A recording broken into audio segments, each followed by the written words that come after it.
요즘 우리는 그 성령님에 관하여 같이 말씀을 살펴보고 있는데요. 저 개인적으로 성령님 하면은 이제 떠오르는 이미지들이 좀 있습니다. 그 중에 하나가 창세기 1장 1절부터 2절 말씀인데요. 태초에 하나님이 천지를 창조하시니라.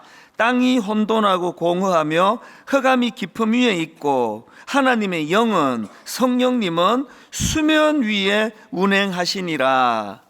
여기 나오는 하나님의 영은 수면 위에 운행하시니라, 이 말씀이 무슨 뜻인가 하면은 그 히브리어로 보면은 그 같은 단어가 나오는 곳이 있습니다. 그게 이사야 31장 5절인데요. 새가 날개치며 그 새끼를 보호함 같이 나 만군의 여호와가 예루살렘을 보호할 것이니라. 그것을 호위하며 건지며 뛰어넘어 구원하리라 하셨느니라. 여기 나오는 새가 날개치며 그 새끼를 보호한 같이, 이 표현이 창세기 1장 2절에 나오는 하나님의 영이 수면 위를 운행하신다와 같은 표현입니다. 그러니까 성령 하나님은 천지 창조의 주체자이시면서 동시에 이 창조된 천지를 보호하시는 분이라는 겁니다. 창조된 천지를 보호하시되 마치 독수리가 이제 알을 낳은 후에 그 천적인 뱀 이런 것들이 그 알을 이제 함부로 하지 못하도록 이 독수리가 그 알을 보호하기 위하여 알 위를 이렇게 날면서 그 알을 지키는 이미지, 이게 제 머릿속에 있는 성령님의 이미지 중에 하나입니다. 그런가 하면은 구약에 나오는 성령님과 관련된 말씀이 느헤미야 9장 20절에 나오는데요. 자, 19절부터 한번 보십시오.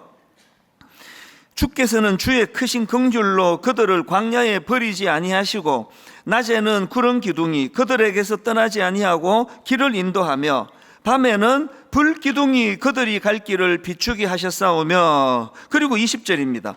또 주의 선한 영을 주사 그들을 가르치시며 주의 만나가 그들의 입에서 끊어지지 않게 하시고 그들의 목마름을 인하여 그들에게 물을 주어.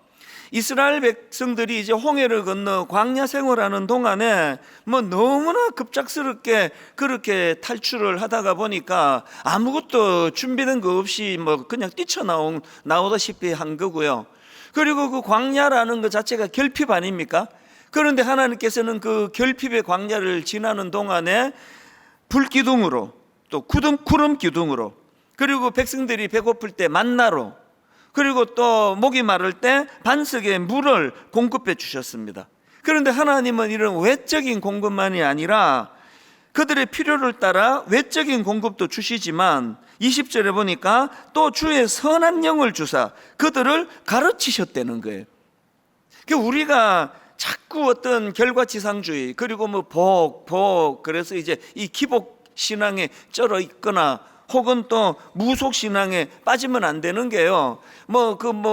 누가 주는지 뭐가 중요하냐. 우리는 그냥 그 복을 받기 원한다. 이 신앙이 아니에요. 우리가 이제 영안을 열고 하나님의 사랑을 알고 은혜를 누리면은 복 그러는 게 아니라 하나님께서는 우리를 때를 따라 돕는 은혜로 필요를 채워 주시기도 하지만 또 성령을 통하여 가르치시는 일을 하신다는 겁니다. 믿음이 오래됐는데 성장이 없다, 변화가 없다, 그건 그 자체가 이미 굉장히 중병에 걸려 있다, 이렇게 말할 수 있는 거거든요. 그런가 하면은 성령님은 이 다윗이 왕이 되는 과정에서 사무엘이 다윗에게 기름을 부을 때 그때도 성령님이 다윗에게 감동을 주시는데요. 그게 사무엘상 16장 13절입니다. 사무엘이 기름 뿔병을 가져다가 그의 형제 중에서 그에게 부었더니, 그 다음 보십시오. 그날 이후로 다윗이 여호와의 영에게 크게 감동되니라. 목사는 딱 두 종류입니다.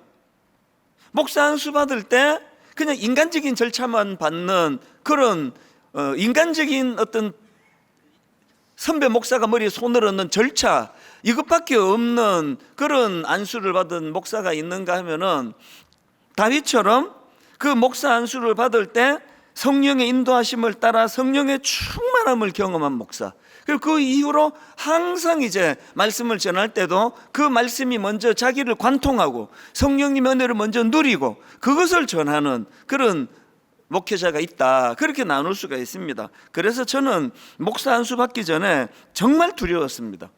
이게 이제 목사 안수를 앞두고 있으니까 이제는 돌아오지 못하는 강을 건너는 건가 두려웠습니다. 지금도 뭐 이렇게 철이 없고 어리숙하고 그런데 그 뭐 목사 안수 받던 30대 초반이니까 얼마나 어리고 그랬겠냐고요.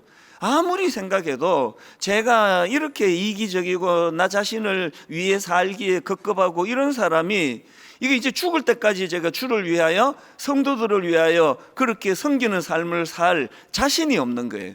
아무리 생각해도 자신이 없어서 진짜 간절히 기도했습니다. 여러분이 아시지만 저희 아버지는 이제 금식 기도하다가 돌아가셨기 때문에 저에게 약간의 트라우마가 있습니다. 그래서 저는 뭐 어지간하면은 뭐 밥 먹으면서 기도하지 뭘 그렇게 밥도 안 드시고 기도하시다가 저렇게 돌아가시면 자식들은 어떡하냐고. 그래서 저는 금식 기도하는 거 별로 잘 하지 않는데요. 그런데 이 목사 안수 받을 즈음에 얼마나 절박했던지 긴 시간 금식하면서 제가 기도를 했습니다. 하나님, 저로서는 목회할 자신이 없습니다. 목회할 깜도 안 됩니다. 그릇도 안 됩니다. 그래서 성령님의 은혜를 구합니다. 목사 안수식 할 때 노회에 어른들이 인간들이 머리에 손을 까는 이런 안수 말고 그런 절차도 필요하지만 제가 목사 안수 받을 때 성령님 강하게 임재하시고 성령의 역사가 나타나게 하여 주시옵소서, 그렇게 간절히 제가 기도하며 금식했었거든요. 그리고 그 이후로 지금까지 목회하는 것이 얼마나 어렵습니까? 그래서 목사가 된 이후에도 절박하게 성령님을 구할 수밖에 없습니다. 성령님, 저는 무지합니다. 성령님, 저는 지혜가 모자랍니다. 성령님, 저는 이렇게 욱하는 성격이 있고 다혈질이고 성도들에게 상처 주기가 쉬운 성격입니다.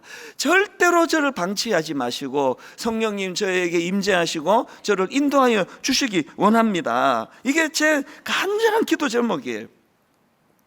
저는 주중에 제 설교를 꼭 듣거든요. 반성하려고.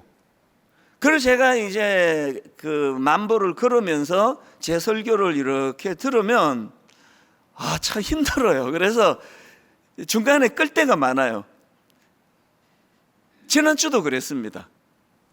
아니 뭔 군더더기가 이렇게 많고, 아니 내가 지금 34년째 설교를 하는데 아니 어느 한 분야에 그 10년을 하면은 전문가가 된다는데 이게 나는 왜 이러는 거야.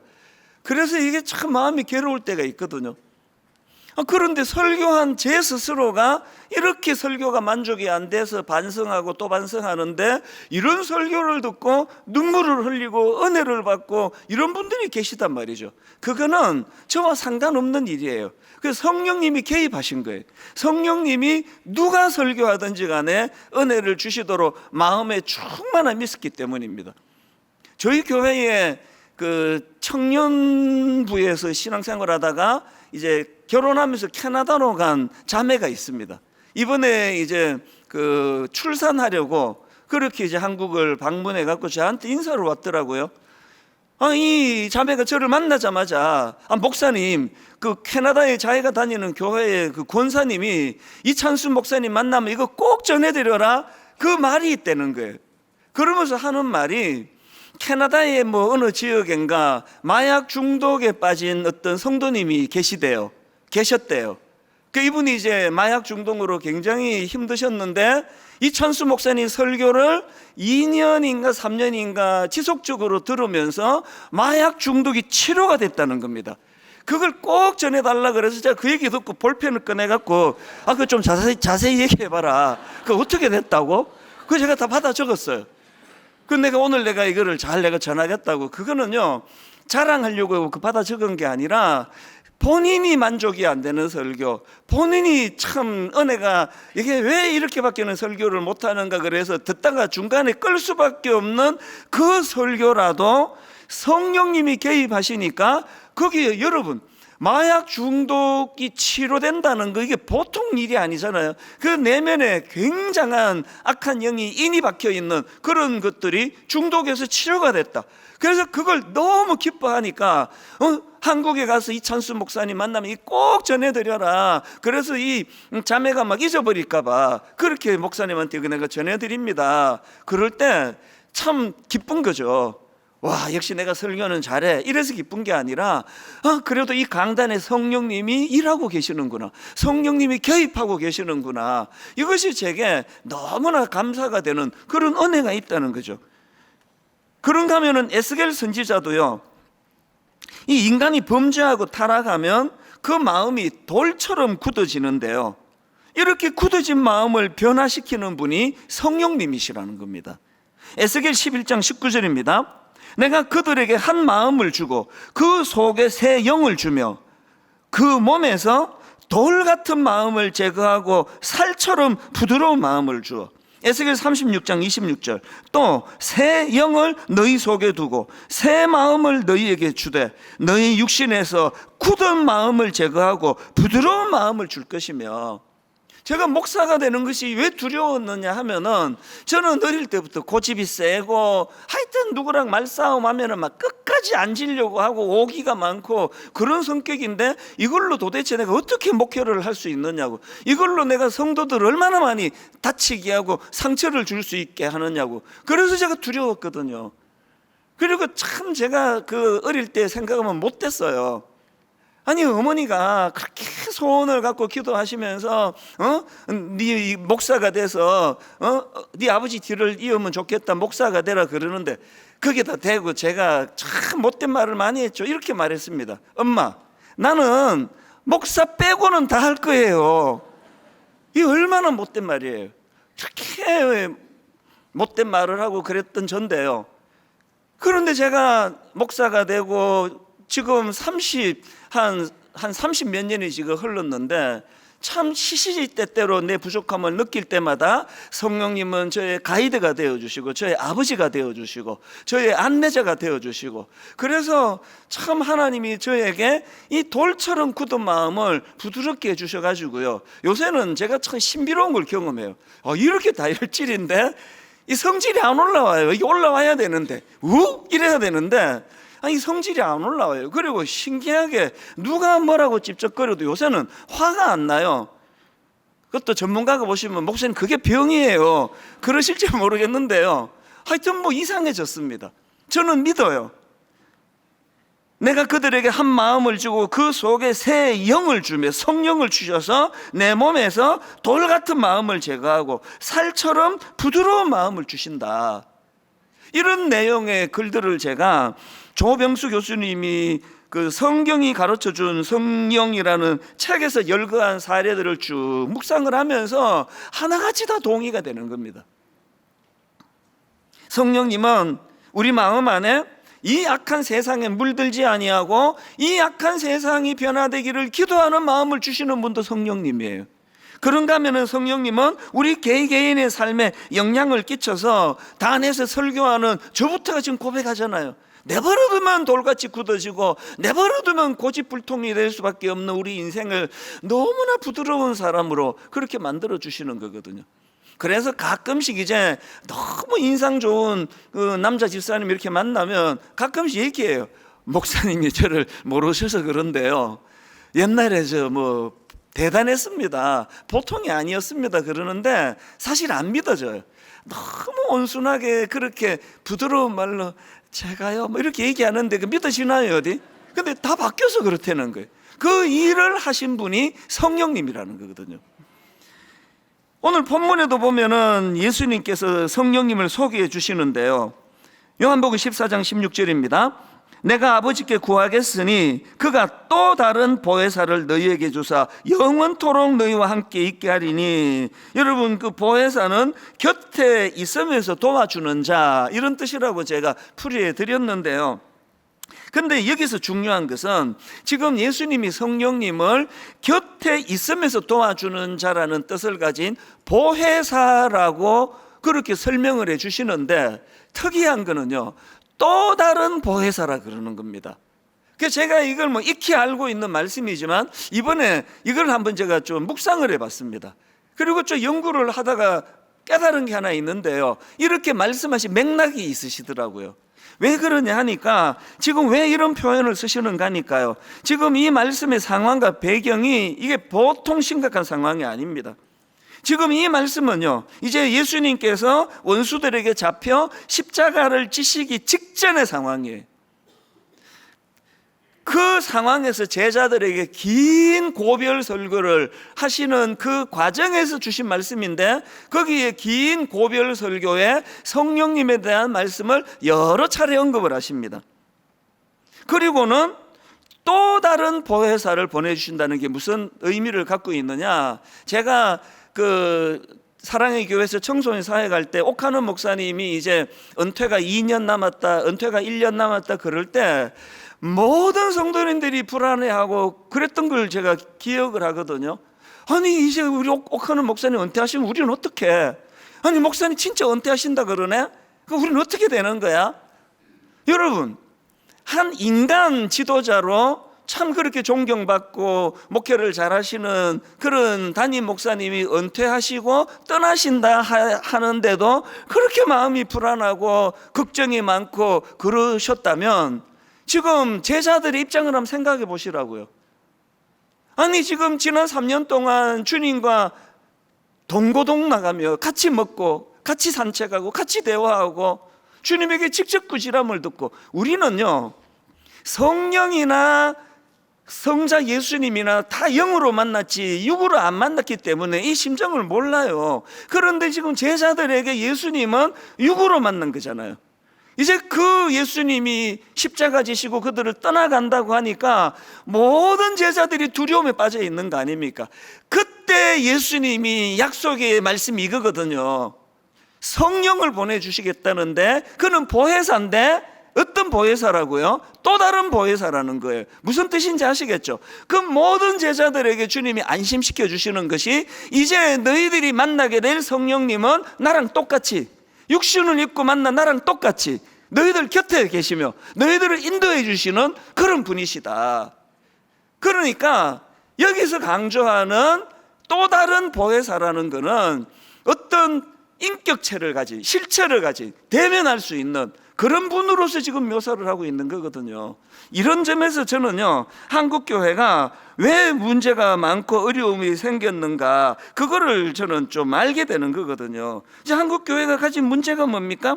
성령님을요, 여러분 곁에 계셔서 우리를 도와주시는 보혜사신데요, 좀 보수적인 신앙을 갖고 있다 하는 교회들이 막 성령님을 대놓고 막 성령 받아라 막 이런 무례한 짓은 안 하지만요, 그것보다 더 나쁜 게 뭐예요? 그림자 취급하는 거 아닙니까? 여러분 그 같이 있는데 어떤 한 사람을 그림자 취급하고 상대 안 하고 그러면 그거 굉장히 나쁜 짓이에요. 솔직히 말하면요, 우리나라는 아이가 사춘기 들어가면서부터 이게 모계 사회 아닙니까? 모든 걸 엄마랑 의논하고 엄마가 매니저가 되고 이러니까 우리 애들도 보면은 자동적으로 엄마랑 너무너무 친해요. 뭐 질문도 엄마한테 하고 뭐 하여튼 알콩달콩도 엄마한테 하고, 엄마한테 가면 얼굴이 다 풀리고 저한테 와서는 경직돼 가지고 어떻게 하면 좋겠냐 그러고 이렇게 돼 가지고, 저는 이제 일찍 자니까요 혼자 들어가 자고 이제 배려해 받는 거죠. 아빠는 내일 새벽에 일어나신다, 건들지 마라, 그리고는 문 닫아 드리라 그러고, 이제 밤이 깊어갈수록 저 문 너머의 부엌에서는 너무나 행복한 시간을 보내요. 막 깔깔 낄낄 호호하하 맛있는 냄새가 나고, 그러면 제가 자려고 누워 있을 때 어떨 때는 진짜 소외감을 느껴요. 이 집에서 난 어떤 존재인가. 많은 가장들이 이런 느낌을 가진다 그래요. 성령님을 설명하면서 이야기를 왜 할까요? 오늘 우리가 범하는 죄가 뭐예요? 성령님을 그림자 취급하는 거죠. 성령님이 뭐 계시거나 말거나. 여러분, 모든 인격체는 공통점이 있는데 인정받기를 원한다는 거예요. 그건 뭐 틀림없습니다. 그래서 여러분, 부부관계가 요즘에 좀 대면하고 막 좀 어려움이 있고 막 이혼하고 싶고 그런 마음이 드시면요, 하나만은 바꿔보세요. 남편에 대하여요 지적을 줄이고 한번 칭찬을 해보세요. 아내에 대하여 당신은 이게 문제야, 그거 좀 줄이고 한번 칭찬을 해보시라고요. 여러 번 내가 입에 달고 여러분께 드리는 말씀이 있죠. 인간은요, 지적받아서 고쳐지는 존재가 아니에요. 모든 인격체는 인정을 받고 싶어요. 칭찬을 듣고 싶습니다. 사실 저도 굉장히 많은 분들이 제 설교를 듣지만요, 저도 많은 분들이 은혜 받으면 너무나 제가 감사하지만 사실은 제가 저 아내에게 제가 은혜 받았다는 말을 듣고 싶은 거거든요. 그래서 이제 예배만 끝나면 막 총알같이는 아니고 이제 집에 들어가 가지고 제가 이제 맨날 뭐 설교 어때서 설교 어때 사기가 좀 민망하니까 자꾸 유도를 해요. 오늘 그 몇 부 예배 드렸어요? 3부 예배를 드렸대. 그러면 좋았지 이렇게 말하고 싶은데 사실 또 체면이 있잖아요. 제가 오늘 3부가 좀 길었지, 제가 꼭 이렇게 얘기를 해요. 그러면 그쪽에서 아니 당신 설교가 길다니요, 그거는 문제가 있는 거죠. 난 그렇게 말하기를 바라거든요. 근데 제 아내를 만나가지고 오늘 설교가 길었지 그러면 좀 길긴 했죠. 10번 물으면 7번 이렇게 말해요. 그때 내가 이제 또 유도를 해갖고 어떻게 해서는 오늘 설교가 군더더기가 많았지 그러면 뭐 맨날 그런 거 아닙니까? 이러면 막 너무 낙심이 되는 거예요. 그래서 그게 아니더라도요, 안 길었다고 군더더기가 많았지 그러면 깔끔했습니다. 당신은 그걸 원하는 그걸 왜? 모든 인격체는 칭찬을 듣고 싶어요. 여러분 지금 부부 관계가 좀 어려우신 분 진짜 한번 실천해 보세요. 내가 사실 참 결혼 초에는 당신의 장점을 잘 몰랐는데 살아갈수록 당신에게 이런 좋은 점이 있는 걸 내 참 감사합니다. 진짜 한번 해보세요. 성령님도 마찬가지예요. 우리 성령님은 인격체세요. 그래서 항상 성령님을 그림자 취급하지 않고 그분을 인정해드리고 그리고 또 그분을 자꾸 세워드리는 거예요. 그래서 성령님 지혜의 성령님이 아니면 제가 어떻게 분당 우리 교회 목회를 지금까지 할 수 있었겠습니까? 성령님 참 감사합니다. 지난번 말씀드렸잖아요. 자동차 키 하나 찾으면서도 성령님 이렇게 빨리 찾도록 은혜 주신 거 성령님 은혜입니다. 감사합니다. 자꾸 성령님을 인정해 드리는 거예요. 인격체이신 성령 하나님을 그림자 취급하시는 이 믿음은 더 이상 곤란합니다. 자꾸 그분을 인식하고 그분을 인정하고 또 그분을 우리가 구해야 돼요. 누가복음 11장에 보면은요, 제자들이 예수님께 기도를 가르쳐 달라 그래요. 그게 11장 1절입니다. 예수께서 한 곳에서 기도하시고 마치심에 제자 중 하나가 여짜오되 주여, 요한이 자기 제자들에게 기도를 가르친 것과 같이 우리에게도 가르쳐 주옵소서. 그래서 나온 게 주기도문입니다. 예수님이 주옥 같은 주기도문을 가르쳐 주시고는 간청기도의 중요성을 강조하십니다. 9절입니다. 내가 또 너희에게 이르되 구하라, 그러면 너희에게 주실 것이요, 찾아라, 그러면 찾아낼 것이요, 문을 두드리라, 그러면 너희에게 열릴 것이니. 이 간청기도의 중요성을 가르치시고는요, 11절 12절입니다. 너희 중에 아버지 된 자로서 누가 아들이 생선을 달라 하는데 생선 대신에 뱀을 주며 알을 달라 하는데 정갈을 주겠느냐. 그리고 중요한 말씀을 13절에서 예수님이 하십니다. 너희가 악할지라도 좋은 것을 자식에게 줄 줄 알거든 하물며 너희 하늘 아버지께서 구하는 자에게 성령을 주시지 않겠느냐예요. 그런데 굉장히 중요한 것은요, 같은 사건을 다루고 있는 마태복음에서는 어떻게 표현하고 있느냐. 똑같은 내용입니다. 마태복음 7장 11절입니다. 너희가 악한 자라도 좋은 것으로 자식에게 줄 줄 알거든 하물며 하늘에 계신 너희 아버지께서 구하는 자에게 좋은 것으로 주시지 않겠느냐예요. 지금 성경이 뭘 강조하고 싶은 겁니까? 여러분 지금 막 취직이 안 돼가지고 고민하면 하나님께 뜨겁게 기도하는 거, 그래서 취직하게 되는 거, 그거 좋은 일이에요. 여러분 어떤 분 암에 걸려가지고 투병하는데 병 고침을 위하여 간절히 기도하고 그 기도가 응답받는 거, 그거 좋은 거예요. 그런데 여러분 누가복음에 의하면 그 좋은 것 중에 가장 좋은 것은 성령님을 구하는 거라는 거예요. 왜 그렇습니까? 성령님은 뭐 하나를 해결해 주시는 분이 아니라 내 곁에 서셔서 나를 도와주시는 분이거든요. 여러분, 우리가 기도할 때 성령을 구해야 된다고 예수님이 말씀을 하시는 거거든요. 그리고 성령님은 신비로운 어떤 존재가 아니에요. 그분은 제자들이 예수님을 육신적으로 만나 교제한 것 이상으로 우리 가까이에서 인격적으로 우리와 교제하시는 분이에요. 그래서 이 성령님이 우리 안에 좌정하고 계시고 우리와 함께 친밀한 교제가 이루어지면 외로움의 문제가 해결이 됩니다. 제가 목사가 되겠다고 미국 이민 생활 전 가족이 이민을 다 갔는데 저는 막내고 또 결혼도 하기 전인데 이제 만 28살 때 이제 이민 보따리 2개 들고 아예 뭐 짐 다 싸갖고 이제 저는 이제 한국으로 저 혼자 역이민을 왔습니다. 그리고는 신학교에 입학을 했는데요. 제 생애에 가장 외로웠던 해예요. 그 1990년은 내 삶에 잊혀지지가 않습니다. 우선 서울 생활을 생전 처음 해봤거든요. 그리고 서울에는 뭐 아무도 없었어요.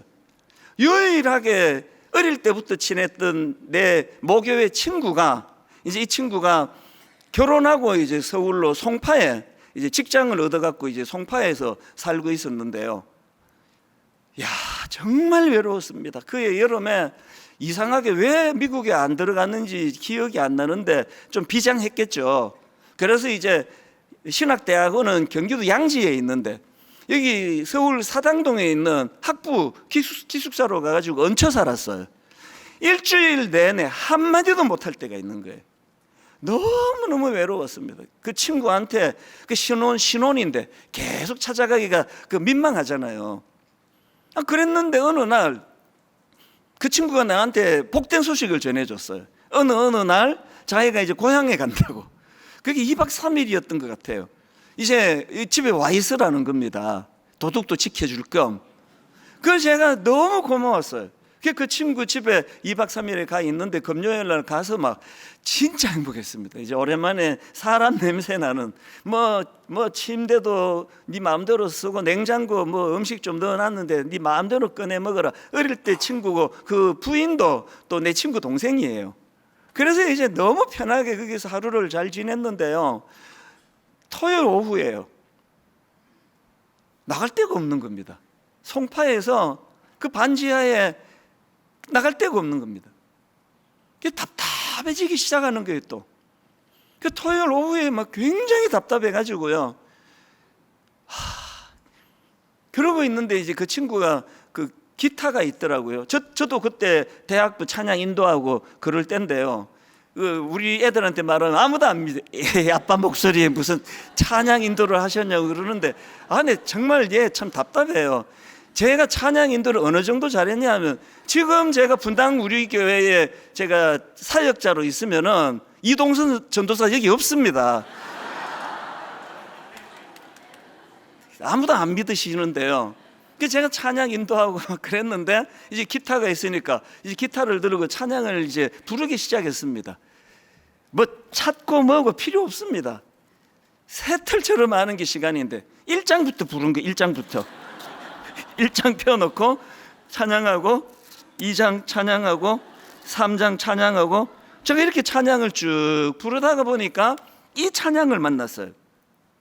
당신이 지쳐서 기도할 수 없고 눈물이 빗물처럼 흘러내릴 때 주님은 우리 연약함을 아시고 사랑으로 인도하시네. 막 눈물이 나는 거예요. 이게 완전히 이게 내 이야기인데 이게 막 눈물이 막 나는 거예요. 2절도 똑같아요. 당신이 외로이 홀로 남았을 때 당신은 누구에게 위로를 얻나? 주님은 아시네 당신의 마음을 그대 홀로 잊지 못함을. 그래서 이거를요 뭐 발을 정자로 막 세면서 안 읽어가지고 정확하게 몇 번 불렀는지 모르지만 제 기억으로 하여튼 뭐 목이 아프도록 계속 반복해서 불렀어요. 부르고 또 부르고 또 부르는데요. 어느 날 어느 순간에 제가 후렴을 가사를 이렇게 바꿔서 부르더라고요. 원래는 이게 누군가를 위하여 누군가 기도하네 이렇게 나가는 건데 제가 이렇게 바꿔서 부르더라고요. 성령님 날 위하여, 널도 아니에요. 날 위하여. 성령님 날 위하여 성령님 기도하네. 언제 기도해 주시느냐? 내가 홀로 외로워서 마음이 무너질 때 성령님 날 위해 기도하네. 1990년 어느 날 어느 달인지는 기억이 안 나요. 지금부터 34년 전이에요. 그 장소, 그 반지하에 그 채광이 잘 안 돼서 약간 어두운 그 분위기 하나도 잊혀지지가 않습니다. 많이 울었거든요. 너무너무 외로워서 울었고요. 그런데 너무 기뻐서 울었어요. 이게 지금 뭔지는 잘 모르겠는데 그렇게 눈물을 흘리면서 찬양을 부르는데요, 제가 그날을 왜 못 잊습니까? 이 찬양 가사 그대로. 오늘 여러분 누구라서 외롭지 않으냐고요. 제가 결혼을 해보니까요, 상당 부분은 해소가 돼요. 상당 부분은 외로움이 해소가 되는데요, 근원적인 외로움은 없어지지 않더라고요. 아니 이렇게 많은 성도들을 상대하는 목사인데, 사람에게 치여 산다고 하는 그런 목사인데 사람으로는 채워지지 않는 빈 공간이 있더라고요. 제가 깨달았죠. 아무리 유복하고 자녀들이 효자 효녀고 부부간에 금슬이 좋고 그래도요, 채워지지 않는 빈 구멍이 있는데 그거는 성령님이 채워주시는 자리예요. 성령님 날 위하여 성령님 기도하네. 그래서 저는 로마서 8장 26절, 이와 같이 성령도 우리의 연약함을 도우시나니 우리는 마땅히 기도할 바를 알지 못하나 오직 성령이 말할 수 없는 탄식으로 우리를 위하여 친히 간구하시느니라. 여러분, 성령님을 그래서 막연하고 어떤 추상적인 어떤 그 무엇으로 그렇게 성령님을 그림자 취급한 거, 그게 우리를 침체로 만들었다는 걸 아셔야 돼요. 그분은 인격자세요. 그분은 인정해 드려야 돼요. 그분은 계속 우리가 인식하고 그분을 구해야 된다는 것입니다. 한 가지만 더 살펴보고 말씀을 마무리하려고 하는데요, 예수님께서 성령님에 대해서 설명하시면서 부연 설명을 하십니다. 오늘 본문 요한복음 14장 17절입니다. 성령님은 이렇게 설명해요. 그는 진리의 영이라. 또 16장 13절, 그러나 진리의 성령이 오시면 그가 너희를 모든 진리 가운데로 인도하시리니. 예수님이 묘사하시는 성령님은 진리의 영이세요. 그래서 여러분, 우리가 진리의 영이신 성령님과 함께 교제하고 그분 가까이 모시고 살아가면은 두 가지 열매가 나타나요. 하나는요, 여러분, 성령님은요 우리로 진리 되시는 예수님 앞으로 인도해 주시는 분이에요. 요한복음 15장 26절입니다. 내가 아버지께로부터 너희에게 보낼 보혜사 곧 아버지께로부터 나오시는 진리의 성령이 오실 때에, 그 다음 보세요, 그가 나를 증언하실 것이요. 또 고린도전서 12장 3절입니다. 또 성령으로 아니하고는 누구든지 예수를 주시라 할 수 없느니라. 아까 제가 목사가 된 게 기적이라고 말씀을 드렸는데요, 더 깊이 들어가면은요, 지금 제가 예수 믿고 있는 게 기적이에요. 따지기 좋아하고 깐깐하고 눈으로 확정되지 않으면 안 믿고, 저는 단 한 번도 사기 같은 거 당해본 적이 없습니다. 굉장히 깐깐하고 따지기 좋아하는데, 아니 내가 어떻게 예수를 믿게 됐지? 아니 어쩌다가 내가 목사 빼고는 내가 다 하겠다고 그랬는데 목사가 돼 있지? 진리의 영이신 성령님이 예수 믿게 해주신 거예요. 여러분, 여기 지금 가정의 평화를 위해서 나오신 분이 좀 계시잖아요. 예수 안 믿는데 결혼하니까 남편이 예수를 믿어요. 또 아내가 예수를 믿어요. 그래서 지금 참 좋은 성품으로 여기 와 계시는 분이 계시잖아요. 애쓰지 마세요. 여러분의 자의로 안 믿어집니다. 그게 믿어지겠습니까? 그래서 여러분, 나도 좀 믿게 해달라고, 좀 보여달라고 이렇게 구하지 말고요, 성령님을 구하세요. 진리의 영이시라 그러는데, 성령님, 저도 제 아내가 믿는, 저도 제 남편이 믿는 예수님 만나고 싶습니다. 우리 교회에요, 그런 사례를 들으려 그러면 뭐 말로 다 할 수 없이 많을 것입니다. 그런다면 두 번째로요, 성령님은 진리의 영이시기 때문에요, 우리가 성령님을 가까이 하면 성령님은 우리를 거룩으로 인도하십니다. 데살로니가전서 4장 7절 세 번역이요. 하나님께서 우리를 불러주신 것은 더러움에 빠져 살게 하시려는 것이 아니라 거룩함에 이르게 하시려는 것이라. 데살로니가 4장 3절 하나님의 뜻은 이것이니 너희의 거룩함이라. 여러분 본당에 딱 들어오시면은요, 여러분이 그 보시기에 왼편에 있는 하나님은 사랑이시라, 저거를 묵상하셔야 돼요. 저 하나님은 사랑이시라가 있어서 그리스도의 십자가가 가능했거든요. 그리고는 여러분이 저 하나님은 사랑이시라를 보시면 묵상한 다음에 여러분 강단에 있는 거룩과 성수, 이거를 갖고 묵상하셔야 돼요. 2학기가 들면서 이제 이쪽에 뭐 이런 문구 이거를 바꾸는 게 좋겠다고 지난주에 담당자가 와가지고 이거를 철거하면 어떻게 하냐는 식으로 얘기해가지고 제가 막 절대 안 된다고 그랬습니다. 건들지도 못한다, 이거 건들지 말라고.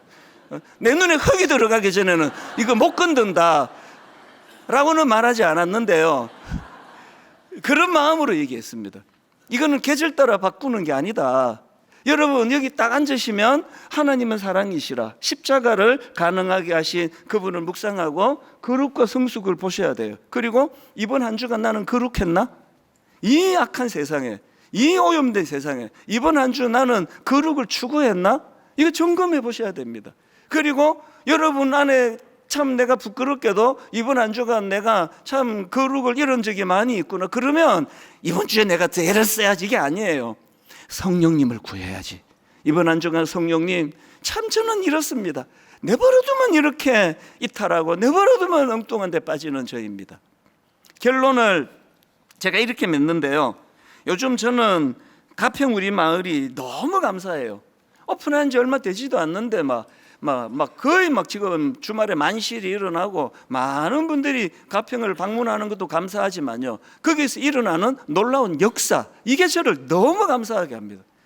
가평 우리 마을은 지친 이들의 쉼터가 되게 해달라고. 그래서 이제 1단계는 스스로 와서 지내시고, 2단계는 우리 장애인 가족들, 부모님, 또 장애인 형제, 또 보호 종료 우리 청년, 또 이런저런 지쳐있는 분들을 우리가 초대해서 그곳에서 쉼을 제공하기 원하는데요, 희한하게도요 2단계는 아직 시작도 안 했는데 거기서 치유가 일어나요. 어떤 가족이 거기를 다 방문했어요. 사연이 좀 있더라고요. 남편이 무슨 일인지는 몰라도 사업이 어려워가지고 부도가 나고, 이후에 이제 가정적으로 감당하기 어려운 일이 찾아오고, 부부관계도 그것 때문에 어려움이 생기고, 이런 그 사연이 있던 것 같았습니다. 깊은 내막이야 제가 알겠습니까? 그랬는데요, 이렇게 살 바에는 우리 두 아이와 함께 죽어버리는 게 낫겠다, 그 정도 생각이면 어떤 상황인지 아시겠죠? 그런데 여러분, 그 가족이요 가평 우리 마을에서 기도하고 그런 시간을 보내면서 하나님께서 마음에 용기를 주셨다는 거예요. 그래서 내가 진짜 살아야 되겠다, 이런 용기를 얻고 이곳을 떠납니다. 그런 일들이 일어나는 거예요. 그게 방명록이 있는데요, 가시면서 거기다가 방명록에 쓴 거 점점 쌓여가는 게 다 이런 이야기예요. 이거 묶어서 책을 내도 되겠다 할 정도예요. 무슨 일이 일어나고 있는 겁니까? 한 몇 주 전에 우리 교회의 교구 우리 성도님들 중에 너무 지치신 가장들이요, 우리 그분들을 사업하다가 어려워지시고 가정을 돌보다가 어려워지시고 그런 우리 아버지들을 좀 초대하자. 그래서 교구별로 이제 추천을 받아가지고요, 이제 1박 2일이에요. 그냥 와서 쉬었다 가시라고. 토요일 아침에 제가 그 드림센터 출발하기 전에 제가 가서 인사를 드렸어요. 딴 거 없고요, 프로그램도 없고요, 제가 담당 목사님한테 1교시담, 2교시담 상황 이런 하지 마라 그랬습니다. 그냥 쉬시다고 오세요. 좋은 분들하고 교제하고, 한 가지만 좀 일찍 주무시고 아침이 되시면 새벽에 그 마을이 참 좋습니다. 공기 좋고 하니까 그 길을 한번 이렇게 좀 거니시면서 그런 시간을 좀 가져보시라 그랬는데요, 희한한 일이 벌어졌어요. 아무것도 해드린 게 없거든요. 강의가 뭐 요란하게 있던 것도 아니고요.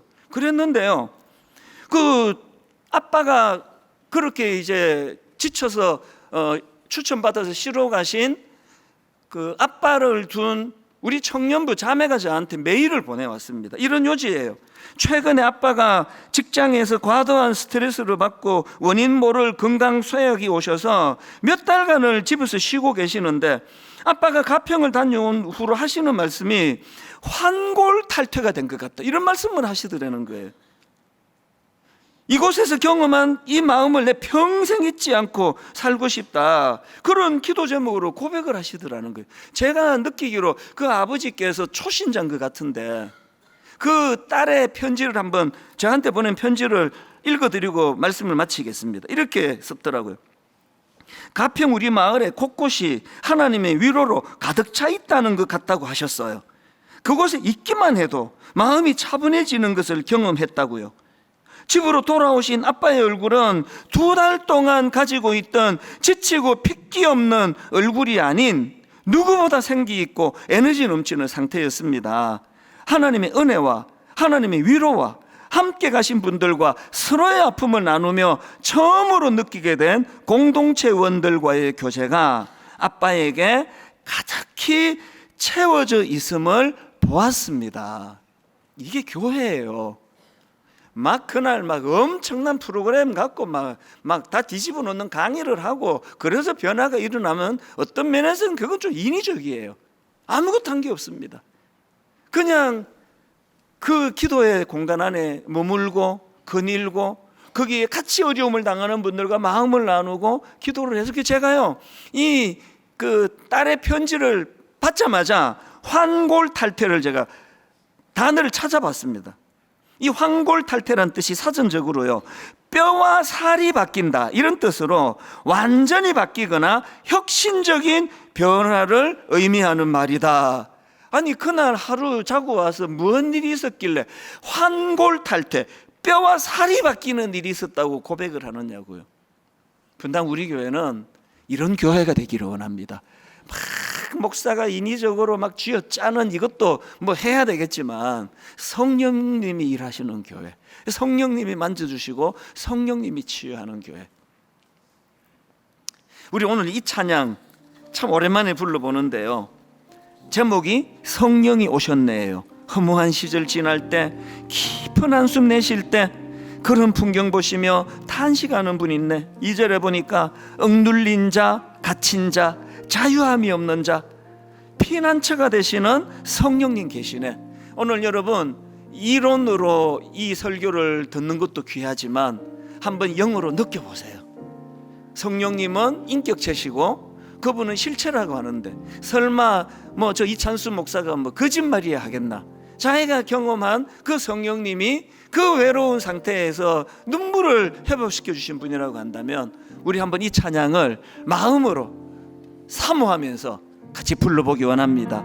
허무한 시절 지날 때, 깊은 한숨 내쉴 때, 그런 풍경 보시며 탄식하는 분 있네. 고와 같이 너희를 버려두지 않으리. 내가 너희와 영원히 함께 하리라. 영안을 열고 그분을 찬양합니다. 성령이 오셨네. 성령이 오셨네. 성령이 오셨네. 내 주에 보내신 성령이 오셨네. 우리 인생 가운데 친히 찾아오셔서 그 나라 꿈꾸게 하시네. 억눌린 자, 갇힌 자, 자유함이 없는 자, 피난처가 되시는 성령님 계시네. 주의 영이 계신 곳에 여러분이 사실은 믿으십시오. 참 자유가 있다네. 진리의 영이신 성령이 오셨네. 오늘 예배하는 이 시간 우리의 찬양을 받으시며 성령이 오셨네. 성령이 오셨네. 내 주에 보내신 성령이 오셨네. 성령이 오셨네. 우리 인생 가운데 친히 찾아오셔서 그 나라 꿈꾸게 하시네. 열망하는 마음. 성령이 오셨네. 성령이 오셨네. 성령이 오셨네. 주에 보내신 내 주에 보내신 성령이 오셨네. 성령이 오셨네. 우리 인생 가운데 친히 찾아오셔서 그 나라 꿈꾸게 하시네. 우리 다 자리에서 일어나셔서 사모합니다. 열망합니다. 성령이 오셨네. 성령이 오셨네. 보혜사 성령님, 내 주에 보내신 성령이 오셨네. 우리 인생 가운데 친히 찾아오셔서 그 나라 꿈꾸게 하시네. 그 나라 꿈꾸게 하시네.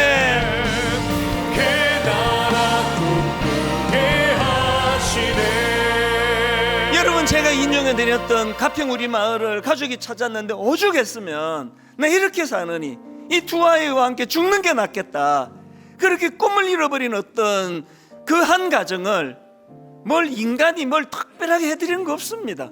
성령님이 그 마음을 만져주시니까 내 살아야 되겠다, 내 힘을 내야 되겠다, 그게 꿈을 꾸는 거예요.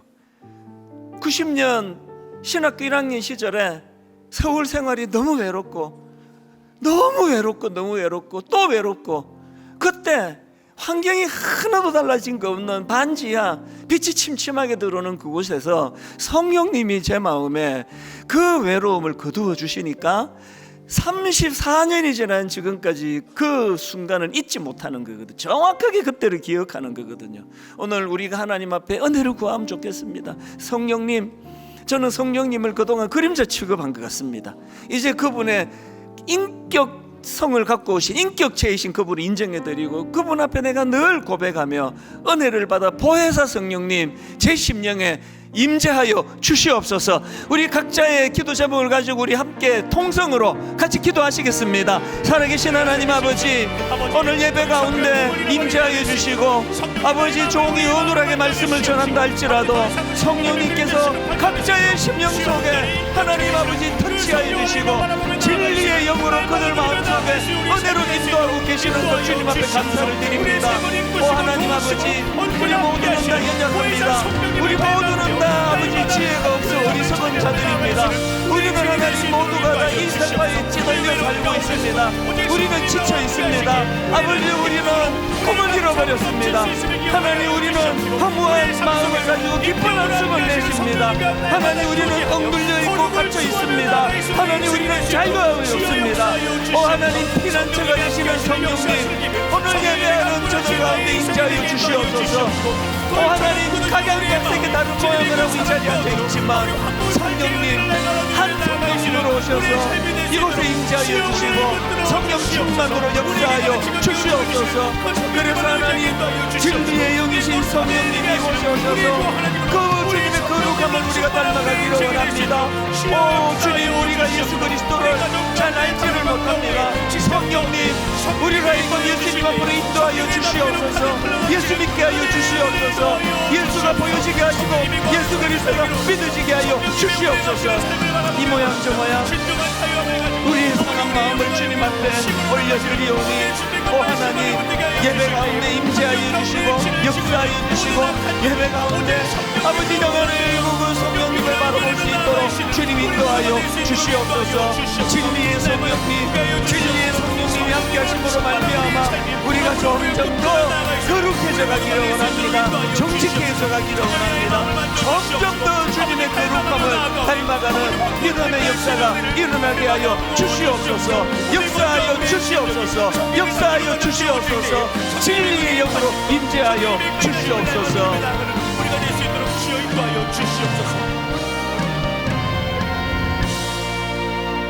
하나님, 우리 모두는 다 너무나 분주한 이 세상에 지쳐 있습니다. 참 어떨 때는 힘이 회복이 잘 되지 않습니다. 자꾸 마음이 우울합니다. 하나님, 우리는 그저 하루 온종일 많은 사람을 만나고 웃고 같이 즐거워하고 그렇게 좋은 하루를 보냈는데 잠자리에 누우려고 누워있으면 자꾸 마음이 슬퍼지고 마음이 낙심이 되고, 하나님, 어떨 때는 그것이 참 이대로 괜찮은가 할 정도로 그렇게 마음이 힘들 때가 많습니다.